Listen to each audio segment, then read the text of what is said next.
Redefining success.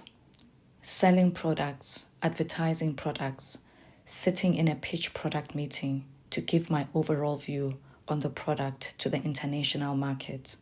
I loved marketing. Even though I had not gone to study in a higher institution for it, it came natural to me. The drive I carried as a 18-year-old South African girl, that was refreshing. I was employed part-time by a private South African marketing company called O2.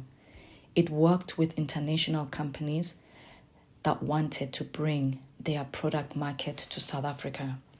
I remember vividly, I was one of their youngest employees they had hired. The owner loved my boldness, my commitment, my eager learning new things, not only the willingness to learn new things, but that I learned at a speed that impressed them. I was happy to stay with O2 as an apprenticeship till I became what society calls success, though God had other plans. Proverbs 3:5 reads, "Trust in the Lord with all thy heart, and lean not unto thy own understanding." One can only lean on God if you first trust Him.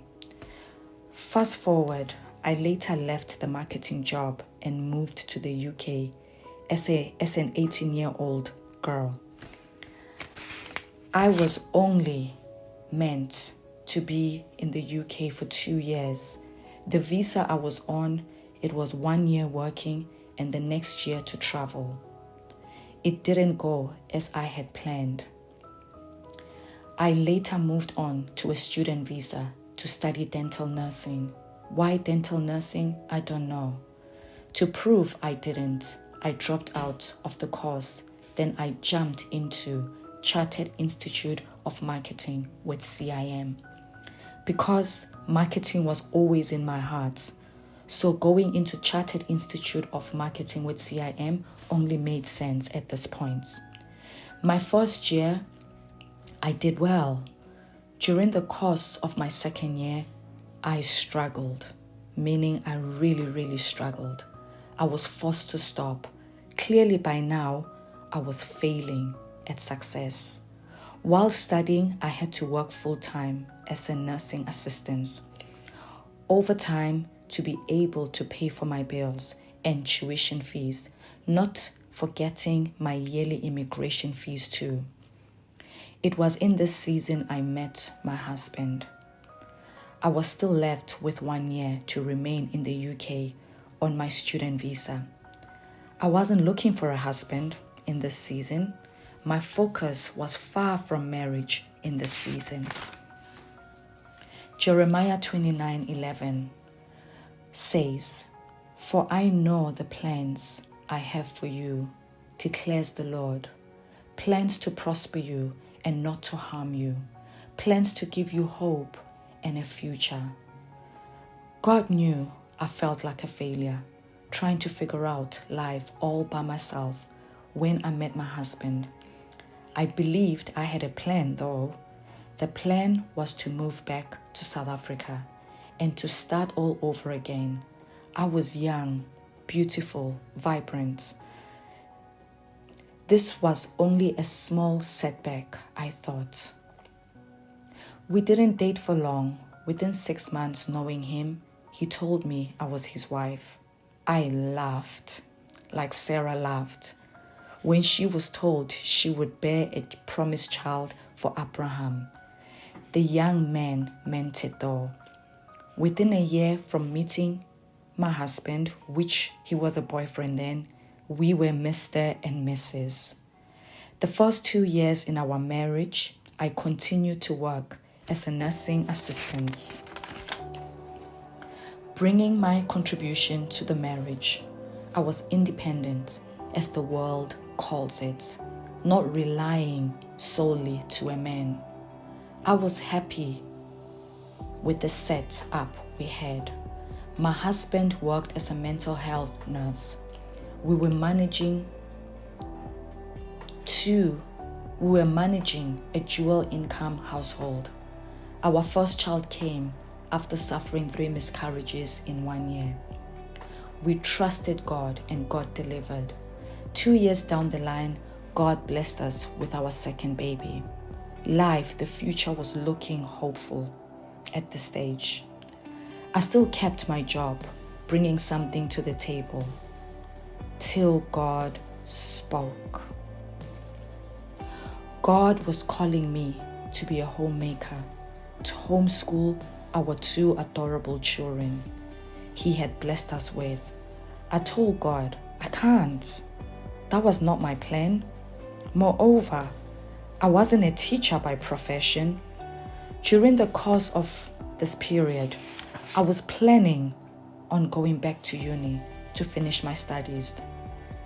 Does this remind you of Moses when he was told or asked to go deliver the children of Israel out of Egypt? And Moses' reply to God was, I'm not a good speaker, as if God didn't know that. In one of my sessions with God, He asked me, how long have you been in the UK? By then, it was 10 years. God asked me a question. The question was, what do you have to show for the past 10 years of your life in the UK? By His mercies, I was married with 2 children. Other than that, I had nothing to show. We were still renting.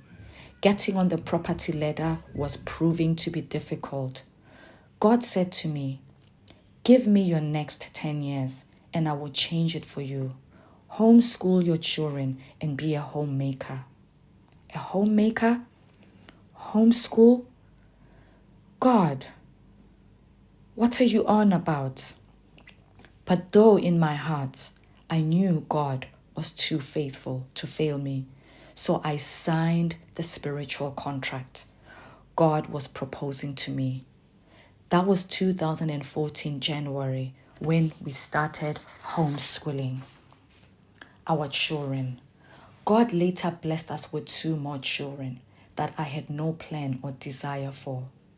Philippians 2:13 says, He works in me both to will and to do for His good pleasure. God put in me His desires in me for His purpose, not mine. That's what I call success. Being in the will of God, doing what God has called you or me to do. That is what I call success. Redefining success. It has taken me to be in the Word of God, to be in the Bible study, to be in the Word, to really know what is the meaning of success. God had to renew my mind in this area because growing up, that was not the meaning of success. A homemaker, homeschooling was definitely not success. Success for me was climbing the corporate ladder. Success for me was having a 6-figure job, driving a big car, living in a big house, being called the boss babe. But I learned in the kingdom that was not success. Redefining success in my life has not been an easy path. It has taken so much from me. It has taken me to die in my flesh. It has taken me to stop looking on my right or left or what others are doing, but to look to God for my own life and for my own path. Is it always easy? No, it isn't. Sometimes the enemy wants to come in, to come and bribe me, to come and confuse me, to come and lie to me what success is, to cause me to look down on myself in seasons where I feel discouraged. But every time I lock in with God, I tell you, I come up like a lioness because the word always reminds me of who I am, that I'm not defined by the things I see around me, that me being in the will of God is success for my life. The past, going now into, we are in 2026, January. Since 2014, we've been homeschooling. So it's more than 10 years now. I can write a book about the past 12 years of homeschooling. It's been a journey. It's been a journey that has refined me and my husband. We have gone through trials and tribulations, but in every one of them, we have seen the hand of God and the mercies of God over and over again. I'm still learning in the Word, not with the world, in the Word of God, what success is. And I'm going to continue to learn and continue to dig in the Word of God what success looks like to me. Thank you for listening to me. If you really, really like this video, please subscribe and click in the notification button and the like button. And if you want to hear more videos like this, please comment in the section. What is success for you?